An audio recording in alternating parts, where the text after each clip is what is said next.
ये जो पद लिया गया है, ये सूरदास के जो पद हैं उनका जो भाग नंबर 2 है। इन पदों को 2 भागों में बांट दिया गया है।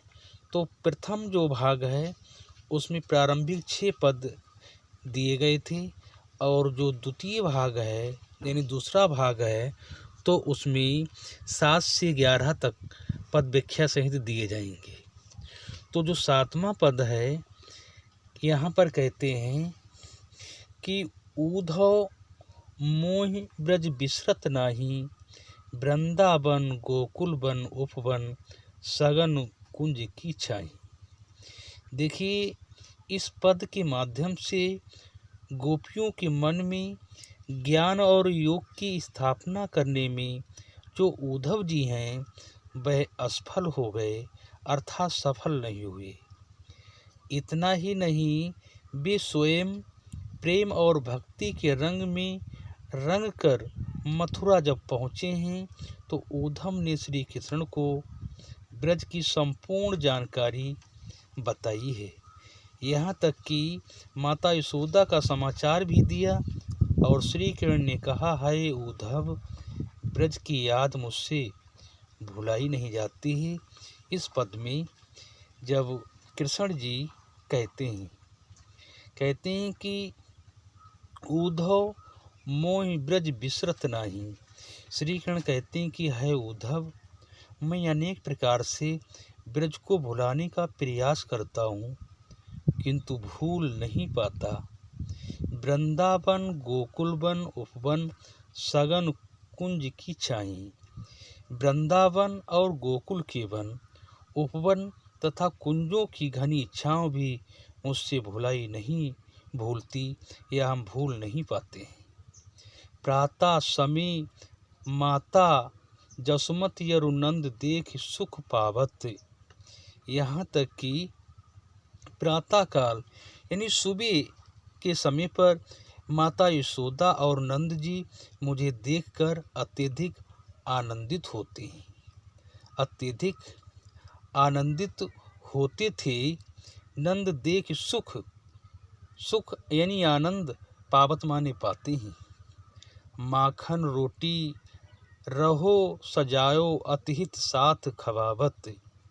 यहाँ तक कि बताया गया है कि माता यशोदा जी जो हैं दही मक्खन और रोटी को अत्यधिक प्रेम के साथ मुझे खिलाती, अतिहित साथ खवावत, अत्यधिक प्रेम के साथ मुझे खिलाती हैं।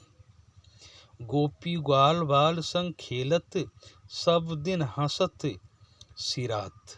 सिरात का मतलब होता है बीत जाना। हम गोपियों और ग्वाल बालों के साथ विभिन्न प्रकार की क्रीडाएं करते रहते थे और हर दिन हंसते और संतोष पाते थे। आगे बताया गया है कि सूरदास धन धन ब्रजवासी जिनसो हित जदुतात। जदुतात का मतलब होता है श्री कृष्ण जी। सूरदास जी कहते हैं कि वे ब्रजवासी कैसे धन्य हैं जिन्हें श्री कृष्ण जैसे हितैषी और प्रेमी मिले। इसके बाद में जो नेक्स्ट पद लिया गया है, कहते हैं कि ऊधव मन ना भय 10-20। देखिए, इस पद के माध्यम से जो है भ्रमर प्रसंग का ये एक छोटा सा अंश लिया गया है। जब श्री कृष्ण मथुरा चले गए हैं, उनकी वियोग में गोपिकाएं जो हैं अत्यधिक परेशान अथवा व्याकुल हैं। यहाँ तक कि उद्धव जी श्री कृष्ण का संदेश लेकर ब्रज में आए हैं और गोपियाँ उनसे अपने मन की व्यथा यानी परेशानी कह सकते हैं, दुख कह सकते हैं, कहती हैं कि वे श्री कृष्ण की अतिरिक्त किसी अन्य देव, किसी इष्ट देव की आराधना नहीं कर सकती हैं। वो तो यानी उनके हृदय में जो हैं वो ही बसे हुए हैं, यानी कृष्ण ही बसे हुए हैं। चलो पद के माध्यम से व्यक्त करते हैं। कहते हैं ऊधव मन ना भय 10-20। गोपिकाएं कहती हैं कि है उद्धव, हमारे पास 10-20 मन नहीं है। एक हो तो सो गो श्याम संग को अपराधी ईश। हमारे पास तो एक ही मन था, वह भी श्री किरण के साथ चला गया। अब हम किस मन से तुम्हारे निर्गुण यानी ब्रह्म की आराधना करें। आगे दिया गया है, इंद्रिय शिथिल भय केशव बिन जीव देहि बिन शीश। जिस तरह से कहते हैं कि इंद्रिय शिथिल भय केशव बिन जीव देहि बिन शीश। कहते हैं कि जिस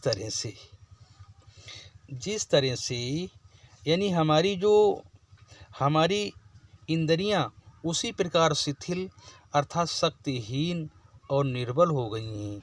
जैसे बताते हैं जीव देहि बिन शीश। जिस तरह से यानी बिना सिर वाला धड़ शिथिल है, यानी शिथिल और बेकार हो जाता है।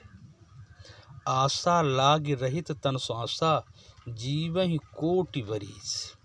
आशा यानी उम्मीद कह सकते हैं। श्री कृष्ण के लौटने की आशा में ही हमारे शरीर में सांस चल रही है, श्वसन क्रिया हो रही है, और इसी आशा के माध्यम से हम करोड़ों वर्षों तक जीवित रह सकते हैं, यानी जीवित रह सकती हूँ।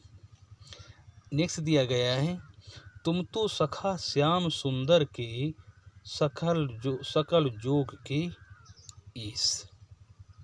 तुम तो सखा श्याम सुंदर के, अरे आप तो सभी कहते हैं कि श्री कृष्ण यानी आप तो परम सुंदर अर्थात श्री कृष्ण की सखा यानी मित्र हो, और सभी प्रकार के योग इन संयोग और मिलन के स्वामी हो, अर्थात आप ही श्री कृष्ण से हमारा मिलन करा सकते हैं, सकल जोग के ईश। आगे दिया गया है, सूर हमारे नद नंदन बिन और नहीं जगदीश। सूरदास जी कहते हैं कि गोपियों ने उद्धव को स्पष्ट रूप से बता दिया है कि नंद जी के पुत्र अर्थात श्री कृष्ण के अतिरिक्त हमारा कोई और ईश्वर नहीं, या हम कह सकते हैं श्री कृष्ण ही हमारे एकमात्र आराध्य हैं। नेक्स्ट पद में दिया गया है कि उद्धव जाहु तुम्हें हम जाने।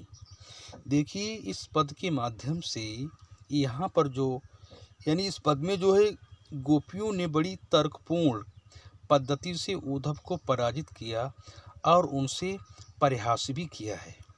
कहते हैं कि उद्धव जाहो तुम्हें हम जाने, यानी गोपिकाएं कहती हैं कि है उद्धव हम तुम्हें अच्छी प्रकार से जानते हैं। श्याम तुम्ही हो, तुम्ही हाँ को नहीं पठियो, तुम हो बीच भुलाने। यानी कहते हैं कि अधिक बातें ना बनाओ, हमें तो ऐसा प्रतीत होता है, श्याम तुम्हें सो ना पठियो तुम तो बीच भुलाने, यानी अधिक बातें ना बनाओ, हमें तो ऐसा प्रतीत होता है कि श्री कृष्ण ने तुम्हें यहाँ नहीं भेजा, तुम तो बीच रास्ते में भटक कर यहाँ आ गए हो।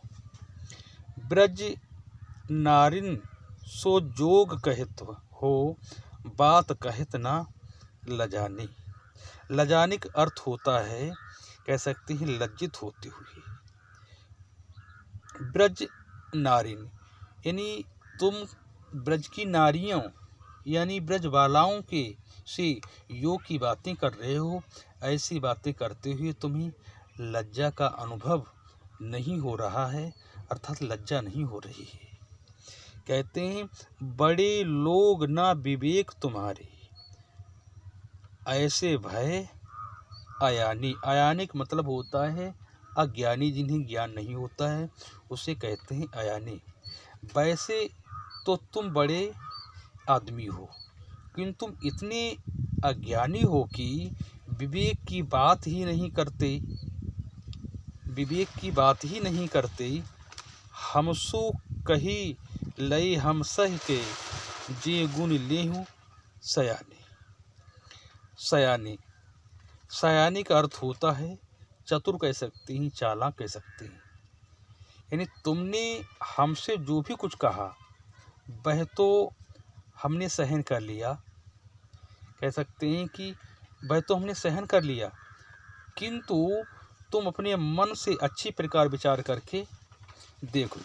आगे दिया गया है, हमसो कहो लय हमसो कही लय हम सहे के जी गुण ल्यों सयानी।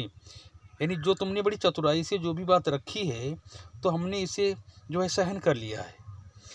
कहें अबला कहें दशा दिगंबर मस्ट करो पहचाने। मस्ट करो पहचाने, मस्ट करो का मतलब होता है चुप रहो, और पहचाने मतलब होता है जानना।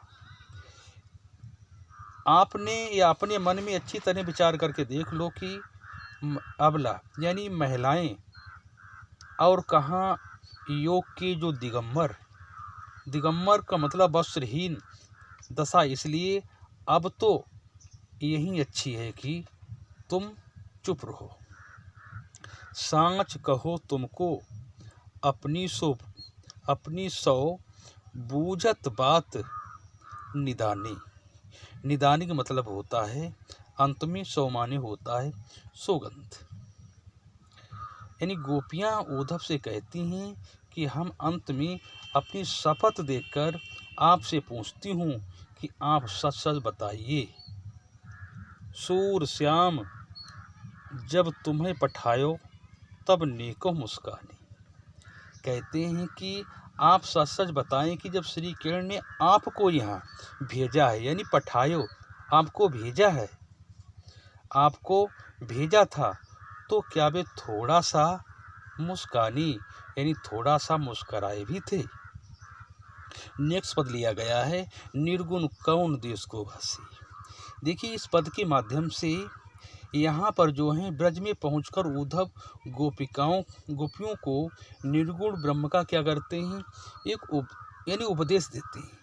और जो गोपियाँ हैं साकार ब्रह्म की उपासक हैं, वे उनकी बात को गंभीरता से नहीं सुनती और उद्धव द्वारा बताए गए निर्गुण ब्रह्म का क्या उपहास यानी उपहास करती हैं। वो उपहास के माध्यम से वे कहती हैं क्या कहते हैं, निर्गुण कौन देश को वासी। यानी गोपिकाएं कहती हैं कि है भ्रमर, निर्गुण ब्रह्म किस देश का निवासी है। मधुकर कहीं समझाए सौदे बूझत सांच न हंसी। हम सौ माने सौगंध कसम, हम शपथ देकर सच सच पूछ रही हैं, हंसी नहीं करती। हमें ये बात पूरी तरह समझा कर बताओ। कोहे जनक कौन है जननी, कौन नारी को दासी। कहने मतलब ये है कि हमें ये बात बताओ कि उनका जनक का मतलब होता है पिता, उनका पिता कौन है, मात यानी कौन माता है, और बताएगा कौन नारी का मतलब कौन स्त्री और दासी है। आगे बताया गया है, कैसे बरन भेष कैसो की रश्मि अभिलाषी। उनका रंग और वेश कैसा है, किस रंग में अत्यधिक लगाव है। पाओगे पुण्य क्यों अपनाओ, अपनों जोरे करेंगो गासी। गासी का मतलब होता है छल कह सकते हैं, कपट कह सकते हैं। तो बताते हैं कि यदि तुम कपट करोगे तो उसका फल स्वयं पाओगे। यानी पुण्य पाओ, कहते पाओगे पुण्य क्यों अपनों, यानी अपने के का जो परिणाम है फल है वो तुम्हें खुद ही प्राप्त होगा, जो रे करोगे गासी, जो हमसे आप छल कपट करेंगे। सुनत मौन है रहियो बाबरो, सूर सबे मत नासी।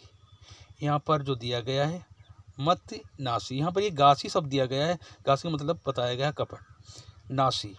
अब यहाँ पर बताते हैं कि सूरदास जी अंतिम पंक्ति में इस बात के लिए पुष्टि करते हैं, कहते हैं कि गोपियों की ऐसे तर्कपूर्ण प्रश्न से सुनकर उद्धव कैसे रह गए कि कर्तव्य विमूढ़ हो गए, और उनका विवेक क्या है, मति नासी, यानी उनका जो मत है, उनका विवेक है, समाप्त हो गया है। पद में लास्ट पद दिया गया है।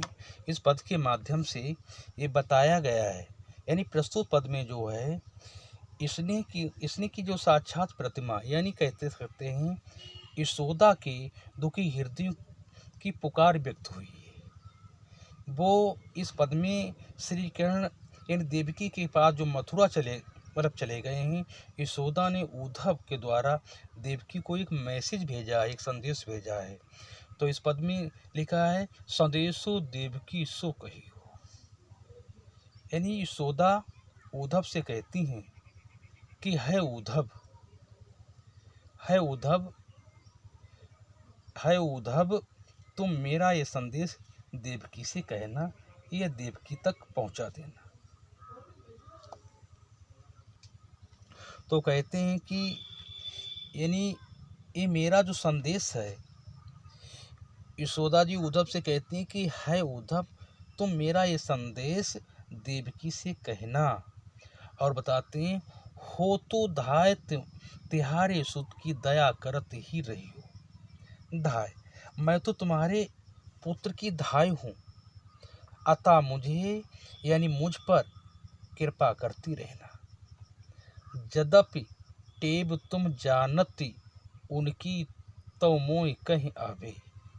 कहते हैं कि यद्यपि आप श्री कृष्ण की आदत जानती हैं, तथापि मैं भी कुछ कहना चाहती हूँ। क्या कहना चाहती हैं? प्रातः होत मेरी लाल लड़ई तो माखन रोटी भाभी, यानी सवेरा होते ही मेरे लाडले यानी कृष्ण को माखन रोटी अच्छी तरह से यानी अच्छी लगती है। तेल उपटनो अरता तो जल ताहि देख भाजी जाते। उपटन तेल और गर्म पानी को देखते ही श्री कृष्ण जो हैं यानी भगवान जी जो हैं वे भाग जाते हैं। जो मांगत सो देती, क्रम क्रम करके नहाती। भी जो कुछ मांगते हैं मैं वही देती थी। इस प्रकार वे धीरे धीरे स्नान करते हैं। आगे दिया गया है सूर पथिक सुन मोह रैन दिन बढ़ियो रहत उर सोच। कहते हैं कि यशोदा की मन की जो स्थिति का वर्णन करते हुए सूरदास जी कहते हैं कि यशोदा को सूर पथिक सुनी मोह रैन दिन रात। कहते हैं यशोदा को दिन रात यही चिंता सताती रहती है। बढ़ियो रहकर उर सोच, उर कहते हैं हृदय के लिए, यानी हृदय में यही विचार बना रहता है। मेरो अलग लड़ाई तो मोहन हेबे करत संकोच। कहती हैं कि यानी वहाँ मेरे लाडले यानी श्री कृष्ण जो हैं संकोच करते होंगे। तो इस पद के माध्यम से ये जो सूरदास जी ने जो पद दिए गए हैं उनका समापन होता है। और आगे जो भी आप लोगों के काव्य के माध्यम से रचनाएं हैं उनका भी वीडियो के माध्यम से आगे की जो भी व्याख्या सहित प्रोवाइड करा दिए जाएंगे। जय हिंद, जय भारत।